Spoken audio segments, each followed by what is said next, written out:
Iran மீதான தாக்குதல் நிறுத்தம் மேலும் 10 நாட்களுக்கு நீடிப்பு டிரம்ப் அறிவிப்பு.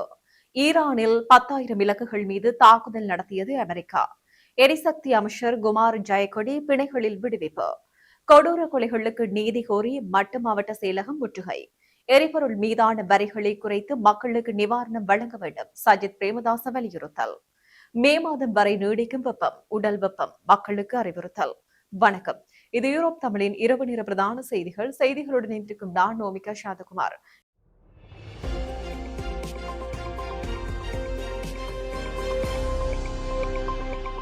இனி தொடர்பான விரிவான செய்திகள். ஈரான் நாட்டின் எரிசக்தி உலைகள் மீதான தாக்குதலை தற்காலிகமாக நிறுத்தி வைக்கும் காலக்கெடுவை மேலும் 10 நாட்களுக்கு நீடிப்பதாக அமெரிக்க ஜனாதிபதி டொனால்டு டிரம்ப் தெரிவித்துள்ளார். இதுகுறித்து அமெரிக்க ஜனாதிபதி டொனால்டு டிரம்ப் விடுத்துள்ள அறிக்கையில், ஈரான் அரசாங்கத்தின் வேண்டுகோளை ஏற்று தாக்குதல்கள் நிறுத்தி வைக்கப்படும் காலம் எதிர்வரும் ஏப்ரல் 6ஆம் தேதி திங்கட்கிழமை இரவு 8 மணி வரை நீடிக்கப்பட்டுள்ளது. இரு நாடுகளுக்கும் இடையே தற்போது பேச்சுவார்த்தைகள் நடைபெற்று வருகின்றன. இந்த பேச்சுவார்த்தைகள் மிகவும் சுமூகமான முறையில் முன்னேற்றம் அடைந்து வருவதாக அவர் குறிப்பிட்டுள்ளார். பேச்சுவார்த்தைகள் குறித்து ஊடகங்களில் வெளியாகும் எதிர்மறையான செய்திகளை சாட்டியுள்ள அவர், போலி செய்திகளை வெளியிடும் ஊடகங்களின் கூற்றுகளுக்கு மாறாக பேச்சுவார்த்தைகள் மிகச்சிறப்பாக நடைபெற்று வருகின்றன என தெரிவித்துள்ளார். மத்திய கிழக்கில் நிலவும் பதற்றத்தை தணிக்கவும் தூதரக ரீதியிலான தீர்வுகளை காணவும் இந்த கால அவகாசம் வழங்கப்பட்டுள்ளதாக தெரிகிறது. எனினும் ஈரானிய தரப்பிலிருந்து இதுகுறித்து இதுவரை அதிகாரப்பூர்வமான தகவல்கள் எதுவும் வெளியாகவில்லை. ஈரானுக்கு எதிரான போரில் 10,000 இலக்குகள் மீது தாக்குதல் நடத்தியுள்ளோம் என அமெரிக்கா அறிவித்துள்ளது. ஈரானுக்கும் அமெரிக்கா இஸ்ரேல் படைகளுக்குமான போர் கடந்த பிப்ரவரி மாதம் 28ஆம் தேதி முதல் நடைபெற்று வருகிறது. இதுகுறித்து அமெரிக்காவின் ராணுவ மத்திய கொமாண்டை சேர்ந்த கடற்படை அட்மிரல் பிராட் கூப்பர் நேற்றைய தினம் தகவல் தெரிவிக்கையில், ஈரான் போரின் போது 10,000க்கும் மேற்பட்ட இலக்குகளை தாக்கி அளித்துள்ளோம். இதில் பல்வேறு வெடிபொருட்கள் ஆலைகளும் அடங்குகின்றன. இது தொடர்பான காணொலிகளையும் நாங்கள் வெளியிட்டுள்ளோம். நாங்கள் சாதித்தவற்றையும் அமெரிக்க இஸ்ரேல் படைகள் இணைந்து ஈட்டிய வெற்றியையும் இணைத்து பார்க்கும்போது அது நன்றாக தெரியும். எங்களின் துல்லியமான தாக்குதல்கள் ஈரானிய வான் பாதுகாப்பு அமைப்புகள் நிலைகுலைய செய்துள்ளன. மேலும் எங்கள் போர் விமானங்கள் குறிப்பிடத்தக்க அளவிலான தாக்கங்களை ஏற்படுத்தி வருகின்றன. ஈரானிய கடற்படையின் மிகப்பெரிய கப்பல்களில் 92% அமெரிக்கா அளித்துவிட்டது. இப்பகுதியிலும் உலகம் முழுவதிலும் தங்கள் கடற்படை வலிமையையும் ஆதிக்கத்தையும் ஈரான் இழந்துவிட்டது. அந்த அளவுக்கு அழிவை அப்பகுதியில் ஏற்படுத்தியுள்ளோம். ஈரானுக்கு சொந்தமான 3/2 பங்கு வெடிபொருட்கள் ஆலைகள் மீது தாக்குதல் நடத்தப்பட்டுள்ளது. இதுவரை ஈரானின் ஏவுகணை ஆளில்லா விமானம் மற்றும் கடற்படை உற்பத்தி நிலையங்கள், கப்பல்கள், கட்டுத்தளங்கள் ஆகியவற்றில் 3/2 பங்கும் அதிகமானவற்றை நாங்கள் சேதப்படுத்தியுள்ளோம். ஆனாலும் எங்கள் பணி இன்னும் முடிவடையவில்லை. ஈரானின் பரந்து விரிந்த ராணுவ உற்பத்தி கட்டமைப்பை முழுமையாக அளிக்கும் பாதையை நோக்கி பயணித்து வருகின்றோம் என தெரிவித்துள்ளார். எரிசக்தி அமைச்சர் குமார் ஜெயக்கொடிக்கு எதிராக லஞ்ச ஊழல் விசாரணை ஆணைக்குழுவால் தாக்கல் செய்யப்பட்டிருந்த குற்றப்பத்திரிகை இன்று கொழும்பு மேல் நீதிமன்றத்தில் விசாரணைக்கு எடுத்துக் கொள்ளப்பட்டது. இதன்போது அமைச்சர் தலா 10 லட்சம் ரூபாய் பெறுமதியான 2 சரீரப்பணிகளில் விடுவிக்க நீதிமன்றம் உத்தரவிட்டது. கடந்த 2015ஆம் ஆண்டு லங்கா உரநிறுவனத்தின் உற்பத்தி மற்றும் இறக்குமதி பிரிவின் மேலாளராக குமார் ஜெயக்கொடி பணியாற்றிய கால பகுதியில் இடம்பெற்றதாக கூறப்படும் முறைகேடு தொடர்பிலேயே இந்த வழக்கு தாக்கல் செய்யப்பட்டுள்ளது.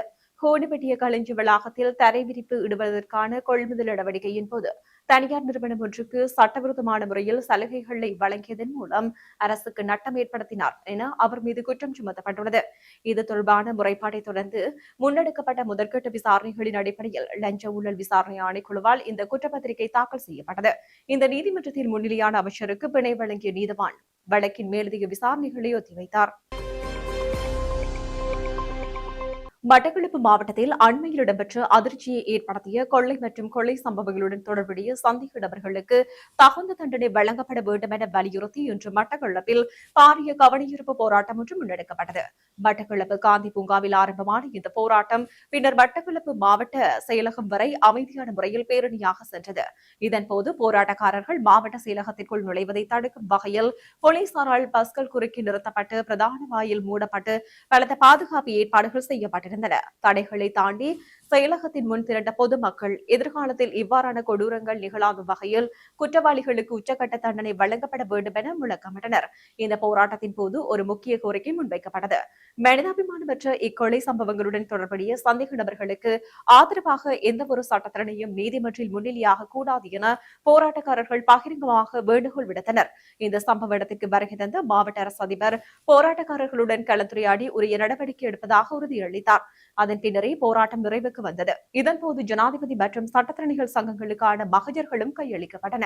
கடந்த 20ஆம் தேதி கொக்கட்டிச்சோலை நெல்லிக்காடு பகுதியில் பாலடைந்த கிணற்றிலிருந்து யுவதி ஒருவர் உயிருடன் மீட்கப்பட்ட நிலையில் மற்றொரு பெண்ணின் சடலம் கண்டெடுக்கப்பட்டது. இந்த சம்பவம் தொடர்பில் இதுவரை 6 சந்தேக நபர்கள் கைது செய்யப்பட்டனர்.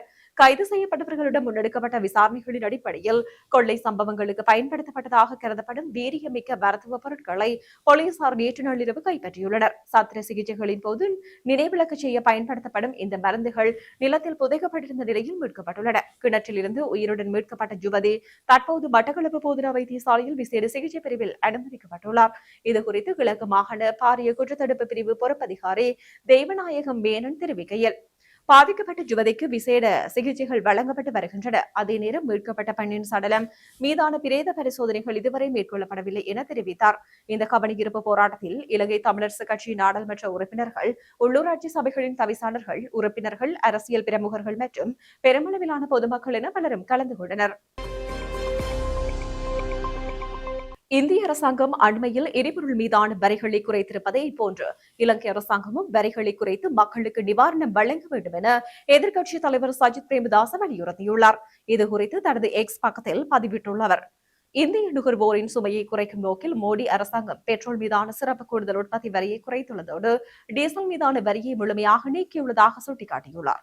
இந்திய நுகர்வோர் எதிர்கொள்ளும் கஷ்டங்களை குறைக்க மோடி அரசாங்கம் இந்த அதிரடி முடிவை எடுத்துள்ளது. ஜனாதிபதி அனுரகுமார் திசாநாயக்க தனது தேர்தல் வாக்குறுதியை நிறைவேற்றுவதற்கும் இந்தியாவை பின்பற்றி எரிபொருள் விலையை குறைப்பதற்கும் இதுவே சரியான தருணம் என அவர் குறிப்பிட்டுள்ளார்.